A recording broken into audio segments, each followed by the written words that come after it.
grano o la textura necesaria a este video o poder simular, digamos, el cine, o obtener una buena calidad a partir de esto, y así tener un proyecto en cortometraje con instrumentos pues caseros, pero de una buena calidad y muy bien, y de una buena imagen. Bien, yo creo que es importante, y esto tiene que ver con que siendo estudiantes ustedes desarrollan generalmente proyectos colectivos, ¿no es cierto? Yo creo que lo fundamental, antes que nada, y antes de hablar de cuestiones técnicas en estricto, creo que lo fundamental es contar con alguien que esté realmente comprometido con el proyecto y que pueda, por ejemplo, hacer bien la iluminación. No, para mí es un asunto fundamental. Siempre hay alguien del equipo que tiene, digamos, tiene una orientación más plástica, que tiene una visualización más precisa de lo que se busca. Y en segundo lugar, y antes de hablar de cuestiones estrictamente tecnológicas, hacer pruebas y verlo proyectado, verlo así. No mirarlo en una pantallita, porque te digo, ¿no? Una cosa es cuando miras a tu enamorada a 50 metros de distancia, otra cosa es cuando miras a 1 metro, ¿no es cierto?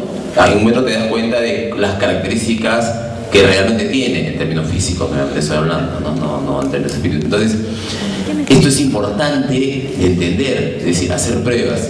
Yo creo que no hay un equipo en estricto, es decir, yo te puedo hablar de un sinnúmero de equipos que hay en el mercado en este momento, de los equipos que usan mis alumnos, y ahora les voy a mostrar algunas de las cosas que han hecho ellos con un equipo de video.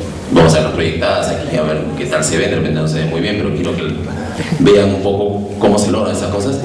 Y por último, antes de cuestiones tecnológicas, tener bien claro dónde y qué se va a rodar y con qué implementos cuentas. Ya, eso es clave. Ahora bien, entrando al asunto de la cámara misma, no hay un modelo de cámara único que se pueda recomendar. Hay niveles de precio, ¿no? Es decir, antes de venir nuevamente una alumna se me acercó y me dijo: estoy comprando esta cámara, ¿qué te parece? Entonces, ella estaba seducida por el asunto de que la cámara iba a 1080, rodaba a 1080, ¿correcto? Pero el CCD es el más pequeño que hay, creo que de 1/4 o de 1/5. Es una linda cámara, pero es evidente que el tamaño del CCD es muy inferior al de una cámara que no va a 1080, pero que el CCD es más grande. ¿Se entiende? Entonces, para mí una cuestión fundamental es entender eso. Es el mismo problema que tienen las personas que compran en general una cámara de fotos digital. Y lo único que hacen es leer cuando dice megapíxel, ¿no? Dice 3 megapíxeles, 10 megapíxeles, 18 megapíxeles, pero en un sensor más pequeño cada vez. Entonces, eso no cambia la calidad. Lo que cambia la calidad es el tamaño del sensor. Y si tú miras las cámaras que están usando aquí, no importa tanto, o sea, sí importa, pero no es fundamental la cantidad de megapíxeles que tiene, sino el área en el cual se imprime la imagen. Y eso el vendedor no te lo dice. Solo lo puedes encontrar en el catálogo. Felizmente, a través del internet tú puedes buscar y ver las características. Mientras más grande el área en la que la imagen se registra, mayor calidad. Fuera de toda discusión, mientras más grande el área en la que se registra la imagen, mejor calidad. No necesariamente más alto costo, pero mejor calidad. Entonces, en el caso de ustedes, en el caso de las cámaras, digamos, de las que pueden disponer, hay que tender a buscar las cámaras que tengan un sensor más grande, ¿no? 1/3 pulgada, por ejemplo, es un tamaño adecuado para este nivel. ¿Pero tiene un nombre específico este sensor? Bueno, se llama CCD o CMOS, ¿no? En la literatura ustedes tienen que buscar CMOS y el tamaño. Generalmente dice 2/3 2/3 hacia abajo, media pulgada, 1/3, 1/4 de pulgada. Siempre con esta indicación, ¿no?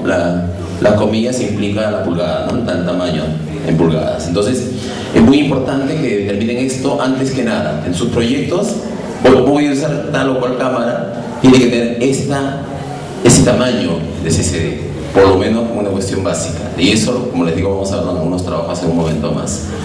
El otro tema importante es que finalmente, como todo en la vida, esto se define por una cuestión de costos, ¿no es cierto? Entonces, si yo voy a desarrollar un proyecto que quiero realmente que tenga un mercado y pienso que que puedo recuperar algo de dinero, entonces, en lugar de usar la cámara de mi amigo, de repente puedo alquilar una cámara, digamos, dentro de los costos que puedo manejar. Pero alquilar esa cámara me va a dar ¿qué cosa? Uno, una calidad mejor.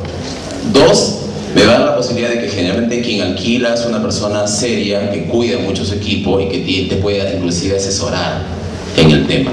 Entonces, no estamos buscando una cámara de alto costo, pero estamos buscando una cámara que te pueda dar una mejor calidad. A eso me refiero con que es posible, creo yo, conseguir una calidad adecuada si es que piensas en un proyecto que tiene la intención de recuperar, de ser enviado a festivales, de ser presentado, etcétera, ¿no? Creo que eso es importante y clave en este nivel. Creo que tienen que entender que los temas que tienen que ver con la calidad de la imagen finalmente a veces son definitivos en términos de a dónde puedes llegar con tu proyecto. Sí. ¿Cuál es la diferencia entre esa cámara Red One que te he mostrado y las cámaras de cine en el aspecto de megapíxeles? Porque las cámaras de video se miden por los megapíxeles, ¿no?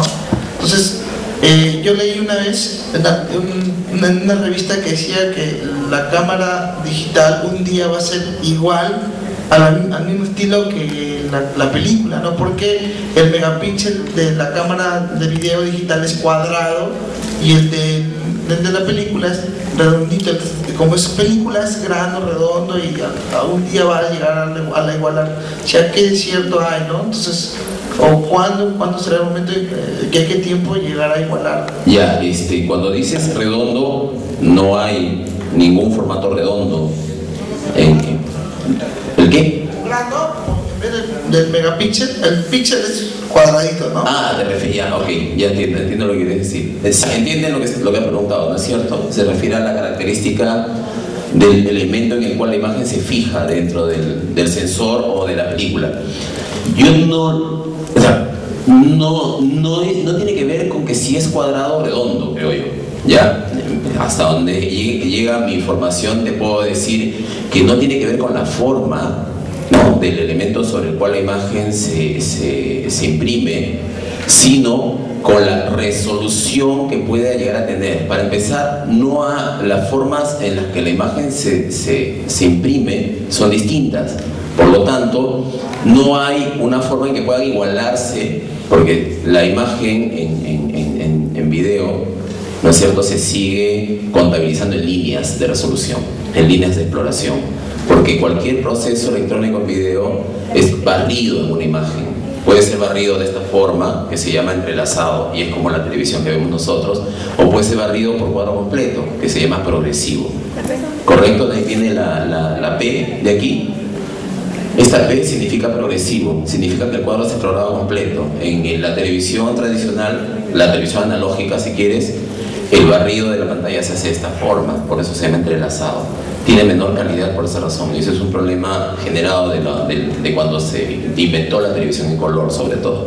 Pero bien, entonces no creo que tenga que ver necesariamente con la forma, si el píxel es cuadrado, rectangular y el grano es redondo. Tiene que ver con que el proceso fotoquímico, que es el que el cine desarrolla, es muy diferente al proceso fotoelectrónico, que es el que emplea el video y la televisión.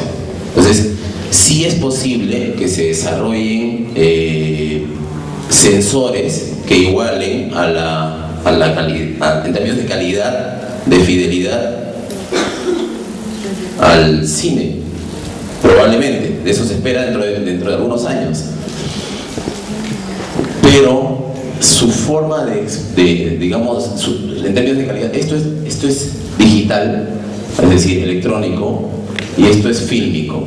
No se nota necesariamente una diferencia, excepto que la sensibilidad, ¿no es cierto?, la sensación, la textura que el video tiene, todavía es electrónica, todavía tiene esa sensibilidad. Por eso que las cámaras, cuando ruedan a 24 cuadros por segundo, las cámaras de video, cuando ruedan a 24 cuadros por segundo, utilizan un enmascaramiento que se llama Cine-like. ¿Qué es lo que hace eso? Trata de igualar la textura, ¿no?, en términos de sensibilidad y de calidad que la imagen de cine tiene, pero lo hacen electrónicamente, no lo hacen fotográficamente. porque son dos procesos distintos. El fotográfico y el videográfico siguen siendo procesos distintos. Hacia donde ha empujado la tecnología es a tratar de igualar en términos de puntos o cantidad de información en una imagen, ¿correcto? Pero lo que no logra es la textura, la simula, pero no la logra. Entonces, esa diferencia es la que, a pesar de que se logra igualar y quizás superar en términos de resolución, todavía no se consigue. Ahora bien, miren, estamos hablando de película de 35 milímetros, sin embargo, en cinematografía también se utiliza película con un negativo más grande todavía, que se llama 70 milímetros. ¿Correcto? Es decir, ¿saben lo que son los cines IMAX? ¿No? Estos de pantallas enormes, incluso de pantallas semicirculares o hasta circulares. Esto utiliza un negativo mucho más grande todavía, el doble de tamaño prácticamente. Entonces, si se habla de que el video debería igualar al cine, ¿no es cierto? Podemos decir que eso probablemente no se logre jamás, o por lo menos no hasta dentro de muchos años, si utilizásemos películas de 70 milímetros. ¿Se entiende? Es decir, la calidad más alta en imagen la tiene el cine 70 milímetros y el video nunca ha intentado acercarse a esas ligas.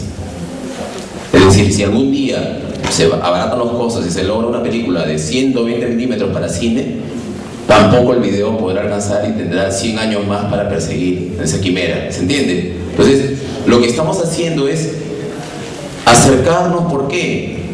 Porque hemos descubierto que los costos se pueden abaratar por un lado y que es mucho más práctico desarrollar productos en video que en cine, digamos, para un mercado más amplio, más genérico, etc. Si ustedes miran la internet, se van a dar cuenta que la resolución de la imagen a veces importa un comino, ¿no es cierto? Cargas una página de YouTube y lo que te interesa es ver el testimonio y no necesariamente la resolución. Ahora, claro, lo que buscas es la mejor calidad posible.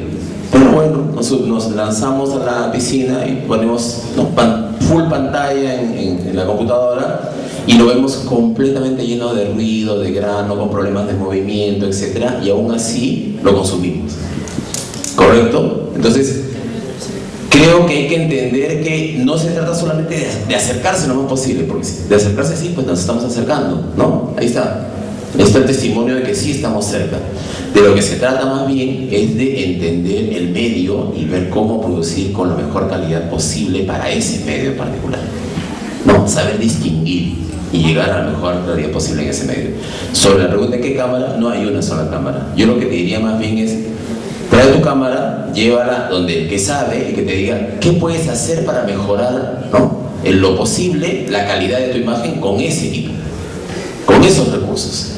Otra cosa, entra a los foros y pregunta, consulta, todo el mundo contesta.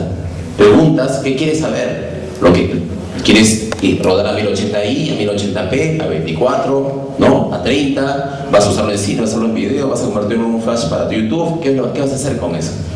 Cuando sepas qué vas a hacer con eso, cuál es digamos, el destino final de ese producto, ahí es cuando recién tienes definido qué vas a hacer, para dónde vas. Finalmente, ustedes saben que hay festivales hasta de videos hechos en celular, ¿no es cierto? Es decir, eventualmente tú puedes producir también piezas audiovisuales con un celular. La idea es cuál es el mercado y qué destino tiene tu producto. Creo que lo fundamental es entender eso, entender el mercado, porque si no lo entiendes, entonces puedes tener una cámara como esta, que con todos los accesorios necesarios llegará a los $30.000, $40.000, ¿correcto? Y la vas a usar para subir videos a YouTube. ¿Me entiendes? Entonces creo que lo fundamental es que sepas a dónde vas, qué recursos tienes y con qué cuentas. Si tú me dices que quieres seguir los pasos de Augusto y de Natalie, ¿no?, y quieres producir películas de